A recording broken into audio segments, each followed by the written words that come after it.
Another day, another recap.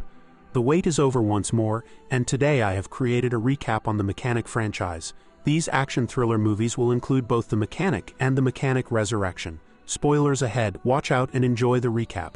The movie opens up in Colombia where a plane lands in a private hangar. A man by the name Jorge is being transported until there is a roadblock. His men sort out the issue and continue until they reach his luxurious mansion. He enters his outstanding house and walks through it until he goes for a swim in his indoor pool. He spots one of his watches at the bottom of the pool and dives to get it but is instead held by a man wearing a breathing mask. He holds Jorge in the water until he drowns. His guard then looks at his boss's body, but he continues swimming, which is cleverly done by the hitman. He releases him and runs off, and here we are introduced to Arthur Bishop. The dead body meanwhile is spotted, and all the armed men run into the house. Disguised as a chef, Arthur walks through the house and gets into another change of clothes outside. Jorge is surrounded by his people who cannot believe he is dead. Arthur meanwhile goes on a bridge and jumps into the water below him and grabs a boat to secure his escape. In New Orleans, Louisiana, Arthur gets out of his truck and onto the dock. He jumps into a boat and goes through the water till nighttime arrives. He parks the boat and goes into his hidden house. There, he opens up a wall to reveal many images of designated targets. Sometimes he makes it seem like an accident, while sometimes he makes it seem as if it is someone else. He then leaves home, gets on his boat, drives to a dock, and sees a friend by the name Henry and hands him money. He gets into his car and drives to a local restaurant and meets up with Harry McKenna. Seems he brought 2 of his guards with him, and Arthur tells him the job was done. Harry compliments Arthur on how good he is at the job but needs some friends in his life. He tells him he's got the money for the hit, and with that Arthur drives into the night and goes around the city to a musical. The following morning he gets back to his place and looks for the next target. But problematically, he is asked to kill his friend, and Arthur calls them and asks for a meeting in person. He is then transported to a private jet and taken to a neutral site. He meets up with the main man named Dean. The two go for a walk, and Dean gets straight to the point and says he sent 5 men to a high-profile hit in Africa. It took 6 months to set up, but all men were killed by an information leak. There are only 2 people who knew about the job, himself and Harry. Harry has also sent $20 million to an offshore account and has sold out the team. He tells Arthur he has 48 hours to finish the job or he'll get someone else to do it. The following day, Harry goes into work and complains about his men's uniforms. He jumps onto his computer, and so does Arthur, who investigates the failed mission. He knows what Dean said is true and just ponders on what to do. Without hesitation, he calls Harry and tells him to get out of the building, and they're coming for him. He tells him to cut the power to the building and head to the elevator lobby. With second-to-second accuracy, Arthur leads Harry to the basement of the building. He has to go through some stairs and enters a parking lot where he sees his van busted up and Arthur coming into the light. Harry tells Arthur well played. He managed to get him through all of his own security measures with a phone call. He knows Arthur is here from the failed job in Africa, and Harry holds a gun and shoots his own vehicle in order to help Arthur stage a killing as if it was a carjacking. Arthur asks why he didn't just kill him, but Harry says he'd rather it be Arthur than anyone else, and Arthur puts a bullet into his chest. A feeling of great remorse overcomes him, taking the life of a dear friend. At his funeral, Harry's son named Steve greets Arthur and walks off. He comes back asking for a ride, and Arthur agrees.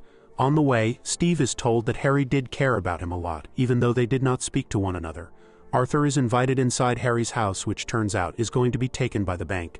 Steve also says his father's accounts were empty and he isn't touching a dollar from his dad's death. As Arthur goes to leave, Steve asks him what type of person shoots someone in a wheelchair.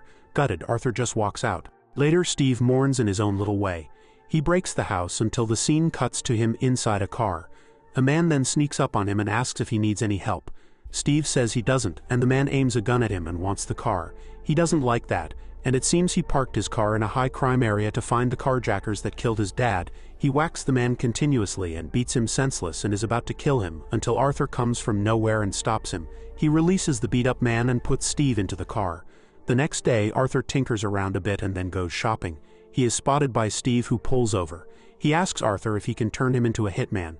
The answer is no, and Arthur heads to the dock once again and stares at a boat he contemplates buying. During the night, Arthur stares at a photo of his dear friend and gives Steve a call.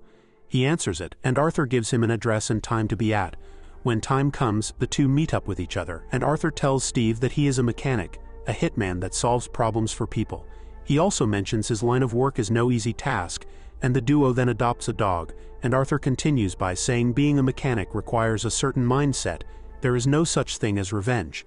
The next day, Arthur tells Steve to take the dog to a coffee shop, order a black coffee, sit by the window, and do Sudoku puzzles every day for 3 weeks. He also takes him to a gun range every day, making him ready for any combat he may see in the future. Arthur also hands him an insurance book with almost every cause of death and wants him to go over it. He loses his car and house in the meantime, and Arthur allows him to sleep at his. Steve perfects his shooting with impeccable accuracy, and Arthur tells him it's time to take his training to the next level. He takes him to what looks like a trap house, and the duo are allowed inside. Steve meets the arms dealer and Arthur hands him a list of guns, but then he suddenly goes to kill the man and actually does it. He tells Steve he wanted him to see it firsthand. They go back to Arthur's place where he tells Steve to not touch his things. Arthur opens up his secret wall and shows Steve that the man they killed was an arms dealer who sold weapons to anyone. He then shows Steve their next target, Burke, a man from the coffee shop who is a mechanic from another organization. He has a mad obsession with chihuahuas, hence the need for a dog, and Arthur's plan works with wonders, and Steve is invited for a drink that night. Arthur then prepares a lethal dose of poison to kill Burke. That night, when Steve sees the opportunity, he takes out the poison and decides to put it back in his pocket. He tells Burke thanks and walks out, but Burke chases him outside and asks if Steve wants a ride. Against Arthur's objections, Steve is driven back to Burke's place, a massive mansion, quite luxurious and expensive. He shows him around, and Steve wants to be a moron and try to kill Burke the same way Arthur did the arms dealer. It does not work out though, and the two have a mad fight with each other. However, Steve is tossed around and belted. He stands no chance but manages to grab a screwdriver and stab Burke multiple times over. He still gets belted though, and Burke walks towards Steve, who then whacks and stabs him until he stops moving. Back at Arthur's, he isn't too happy about the mess and unnecessary aggression Steve has caused, but he isn't fazed at all. The next day, Arthur grabs a package from the airport and makes his way back to the car. He opens it to reveal money and a phone. He calls the number on it, and Dean speaks to him and says he used an outsider to complete his assignment. He isn't too happy about it but says the next file is high priority and needs to be done ASAP. Back at Arthur's place, he hangs up the new target and Steve helps him put out the papers. Their target is a man that has made millions from his churches and fake programs, and Steve says he's basically running a cult. The duo then makes a plan to kill him with adrenaline. In Chicago, Steve tells Arthur that a woman left a Bible group with him and was found dead. The target checks into a hotel while the duo get combat ready. The two begin scaling the building from the outside, and Arthur places cameras all around. They watch their target eat continuously and head to sleep. The duo goes climbing again and make it to the roof, then inside the hotel. It is quite cramped and they send a camera through the vents and the room is all clear. Their target comes back in, and the duo have audio inside the room and listen to the man complain. A doctor then comes inside the room, and their target allows the doctor to give him something quite strong, but this counteracts their adrenaline and they need to change plans. When the doctor leaves, they both quickly go inside the room while his guards are outside. The two then improvise and kill their target and quickly escape as the doctor comes back into the room and sees his client dead. He calls in the other men and they quickly hide the stuff as Steve accidentally kicks a bolt which slips through the vents. The men go to check it out, and as they do so, Steve kills the man and they run while getting shot at. The men chase the duo and Arthur quickly dismantles and takes out some goons and goes running through the building. Steve kills 3 assailants within a few seconds and Arthur does the same. But with no bullets, he uses his hands to get the job done and Steve joins him. The duo hooks up their lines and jump off the building while being shot at. They stop and break into a room as police are on the scene. The duo split up to avoid suspicion and Dean gets word of the shooting. Arthur goes to the airport to get back home, but he spots the same man that was presumed dead on the African mission and immediately goes to follow him. He keeps a close eye on the man that was supposed to be dead and sits next to him on a bus and asks him what happened in Africa. Turns out Dean paid him a lot of money to kill the other 4 members, and Harry was suspicious, and so they sent Arthur to kill him. The hitman then grabs a knife and the two get into an altercation. Fighting in a small bus proves to be quite difficult, but Arthur manages to injure the hitman. They continue fighting, and Arthur tosses him outside the bus to be killed by a car driving past. He eventually goes back to the dock to see Henry missing. A car then pulls up and armed men run through the dock looking for Arthur. But he emerges from the water and gets a triple kill without blinking an eyelid. He then spots his friend dead in the water and immediately calls Dean. He says he's coming for him and slams the phone shut. He gets on his boat and calls Steve and quickly realizes he has a gun aimed at him. He tells him there is a gun hidden in the couch, and Steve quickly grabs it and pops bullets into the hitmen surrounding him. Arthur gets back and tells Steve to grab a few boxes to take with them as he looks where to find Dean's security guard. Problematically though, Steve finds his father's gun but stays quiet about it for the time being. En route to Dean, Steve asks Arthur if he ever thinks about the people he has killed. He says he has never, and Steve asks more questions, trying to poke about whether Arthur killed his dad. But Arthur confesses he has killed people he knows and feels great regret after the fact. They continue the drive and head to one of Dean's security guard's house. They shoot him and the family are put in a corner. Arthur has no remorse and quickly grabs the man's daughter and threatens to hurt her. But the man is too slow, and when the cutting starts, he starts speaking. Funnily enough, Arthur just pranked the man and used some food instead. Arthur then gives Dean a call and discovers Harry's contract was worth $50 million. Dean offers him $10 to walk away, but he refuses, and Dean laughs how a hitman for hire just grew a conscience. Dean then discovers that Arthur is inside the building and tells his men to get him out of there. The duo then prepare for a very heavy gunfight and stick a camera at the entrance of the building. Arthur then gets into a car and watches the camera as Steve hijacks a bus. He starts driving it and Arthur sees Dean's car and he floors the accelerate to take out an accompanying van. Dean's men then get out guns blazing, but so does Arthur. He jumps into a truck and Steve rams the bus into another one of Dean's detail. Arthur then comes from the other side and kills the driver of Dean's car and yanks him off the floor. He is set down and the duo approach him. The man is barely alive, and they both shoot him until they're on empty. With a mission success, Arthur says they need to disappear, and they could go together if Steve wants to. Steve then reaches to get water and Arthur sees Harry's gun. They drive for a bit until they reach a station. Steve fills up some petrol, and Arthur tells him he apologizes for everything that has happened to him. Steve then moves the petrol and aims it at the car as he walks away. Arthur feels quite bad, but Steve then takes out his father's gun and fires away. This causes the car to blow up in a massive explosion and kill Arthur. Steve heads back to Arthur's place and just sits down on the couch. He walks towards the music player and plays a song. He then goes to the car outside and jumps into it. He drives away and the music player stops and triggers a bomb. Steve finds a note in the car saying he's dead, and boom. The car explodes into the air and the house does exactly the same as it turns into a fireball. Back at the gas station, they look at the footage to see Arthur escaping his car before it exploded. Turns out he is alive and well, and it takes more than that to kill the legendary hitman Arthur Bishop. The second movie opens up with a nice and calming morning. Arthur awakens and goes through his daily routine of turning on his music player, having a coffee and reading the paper. He exits the boat and arms a device just in case. His new life of tourism and kicking back has led him to even drive a bike. And with that, he enters a restaurant and is walked to his usual eating spot. However, he is quickly approached by a woman who says she tracked him down. Her boss wants him to kill 3 people, and all must look like accidents, or else she will turn his new life upside down. He quickly takes out his phone and snaps a photo before whacking the woman. A fight immediately kicks off with the other assailants and he shreds them. They stand no chance, and after taking at least 6 of the men out, he runs for it by scaling a wall. The woman and the remaining men get into the gondola underneath them, but he's not there. Seems he is on top of it and simultaneously spots a paraglider approaching him. The woman then shoots at him and climbs to the top until he jumps off and lands on the glider. That night he returns to see his boat being ransacked. He jumps on his phone and activates the bomb. With that, he heads to a storage container and removes a floorboard to reveal a laptop. He puts the woman's face up and goes to his little arsenal. He burns his old passport and it's time to get back to work. In southern Thailand he rides a boat onto the shore. There he meets up with an old friend named May. He explains the situation and she says the boss isn't here and no one came next to his home. It's a nice little house, quite tropical. He removes another floorboard to find more passports, guns and the sort. When night returns, he pays $10,000 to find information that links the woman from earlier to a man named Raya Crane. The next beautiful morning, a woman named Gina asks May if she has any first aid kit she can use. May spots some bruising on Gina, who walks away. She then watches Gina's boat and thinks she's in trouble and quickly calls Arthur. He has a look from a distance, but says he has his own problems, until May says that he helped her once, and he should do it again for this woman. He immediately sets out and kills the boat's engine to make him undetected. He quickly tells the man to stop, but he doesn't listen, and Arthur makes quick work of him but accidentally kills him in the process. He hands Gina over to May and heads downstairs. But he disturbingly finds a pistol as well as a photo of himself. He drives the boat out some distance and tips petrol all over it.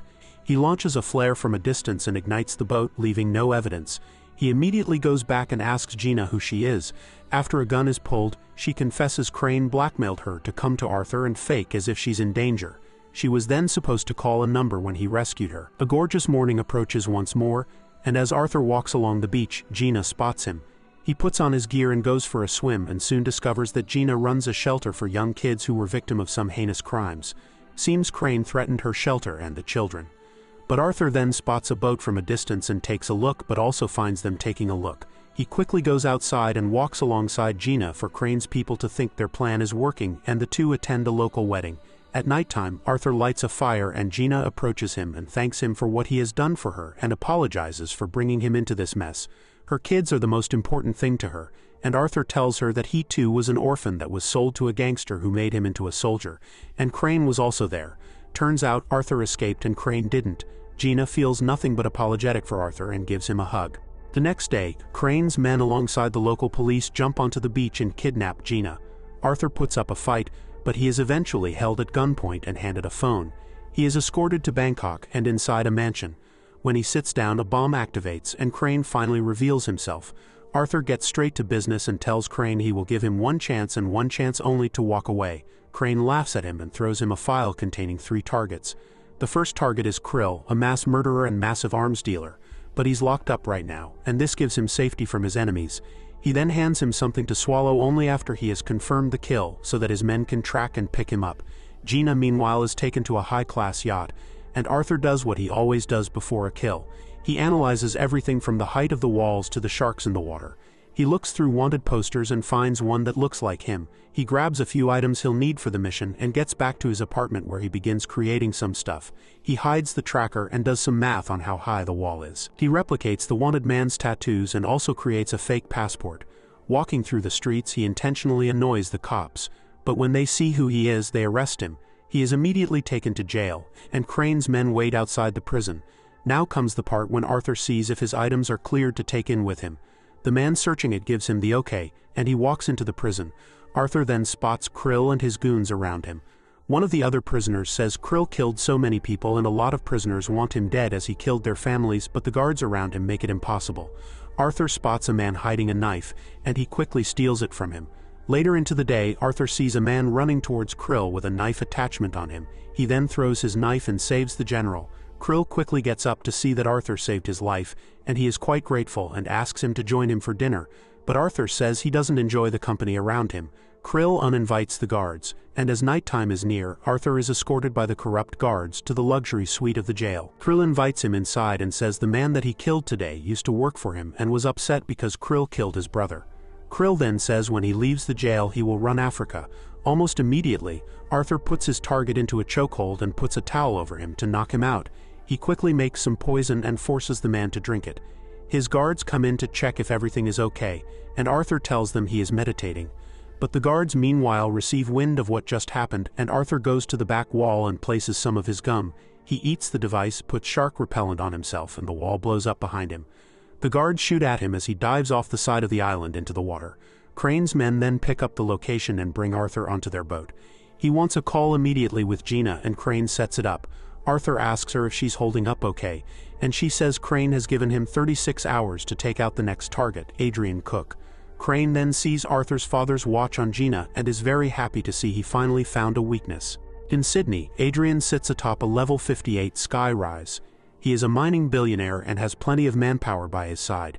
He has plenty of paranoia, but just as much ego as seen by his pool. All his walls are literally bomb-proof, and that doesn't include the retina scanners and face detection that is impossible to hack. The fortress in the sky is nothing short of outstanding. Arthur comes up with a plan to look at buying a lower level of the same building and distracts the woman long enough to take a photo of the key.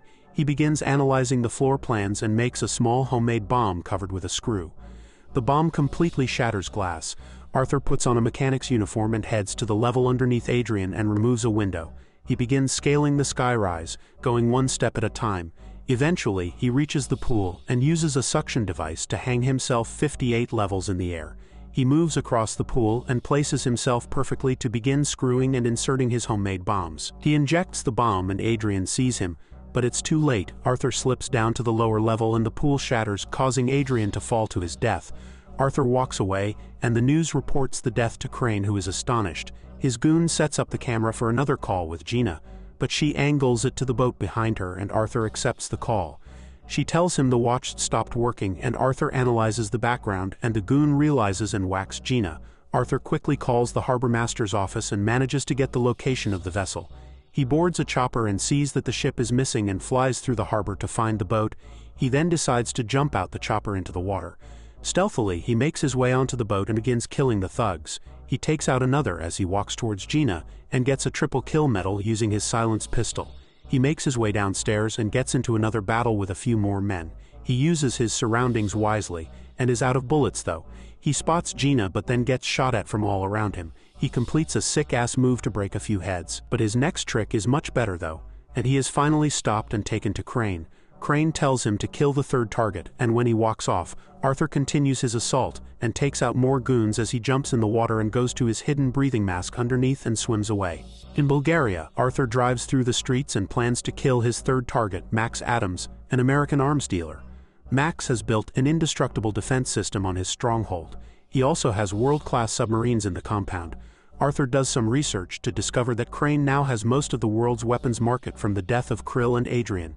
He wants to completely destroy the competition, and Arthur heads to a hospital immediately and goes to the rooftop with his sniper rifle. He shoots a man intentionally in the leg, and the hospital is called to dispatch a chopper. Arthur hides in it though, and when it lands, he sneaks off. Inside the compound, he fries all the security cameras and begins dismantling the guards. He heads to the control room and knocks out the men there. Reaching the vents, he sees an elevator heading to the panic room and he blows it up. But Max still reaches his panic room. He scans his eyes and goes inside. But funnily enough, Arthur is already waiting for him inside. He says he just wants to speak, and Max already knows that Crane came for the three of them. Arthur has a proposition for Max to stay alive, and he happily agrees. They both walk out of the room together, and Max speaks about morality in his business and how he always helps the little guy fight in wars. Arthur then gets down to business and wants to use both the submarines as bait as well as Max's death. Max loves the idea, and he immediately stages his death.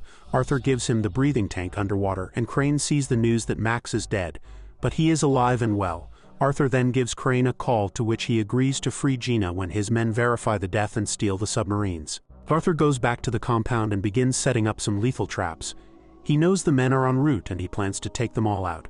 The troops finally arrive on the scene and fan out. Crane watches this unfold, and out of nowhere, Arthur gets to work. His trap decimates many of the adversaries, and he uses more traps. Grenades, rifles, whatever he can get his hands on he uses. He keeps killing and throws a grenade onto the leader of the troops, and Crane is not happy.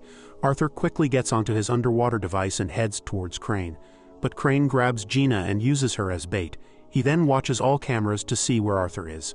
Arthur then jumps out of the water, and his old motto of not having revenge is tossed out the window. He throws one of his blades onto the camera, and Crane is in trouble. Arthur goes on, progressing towards Gina by killing all men nearby. Gina tries escaping and is instead shot in the stomach. Crane takes her hostage, and Arthur gets into a firefight with some more men. He then uses one as a shield to kill all surrounding men. The fight does not stop, and a grenade is used to kill off one of the thugs. Crane activates a self-destruct mode on the boat. With little time to go, Arthur finds Gina in the control room.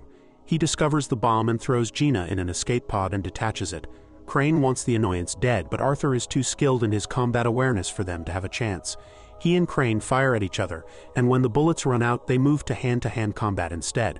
Arthur easily wins the combat, and Crane says this is all because he abandoned him when they were kids. The fight then carries out and Arthur cops a big hit. Crane swings a chain at him until Arthur grabs hold of it and uses it to tie him up to the boat. His death is certain, but with seconds left, he runs into the boat as Crane screams his name and the boat blows up. Gina sees the sight of the wreckage and cries. A rescue boat appears, and emergency services are immediately called to the scene where Max watches Gina be taken away. She is then told there were no survivors, and Max tells his men even legends die. A while later, Gina returns to Cambodia to her center for children. She writes to May and thanks her for all she has done, but she is still upset at the death of Arthur. As she deals with the kids and goes about her day, she stops and cannot believe her eyes as Arthur is standing in front of her. They both smile at each other, and the scene cuts to Max having a look at the security footage of the wreckage of the boat. He realizes there was a secret compartment that Arthur used. He laughs at how clever he is, and that's the end. Make sure to hit that subscribe button and I'll catch you on the next one.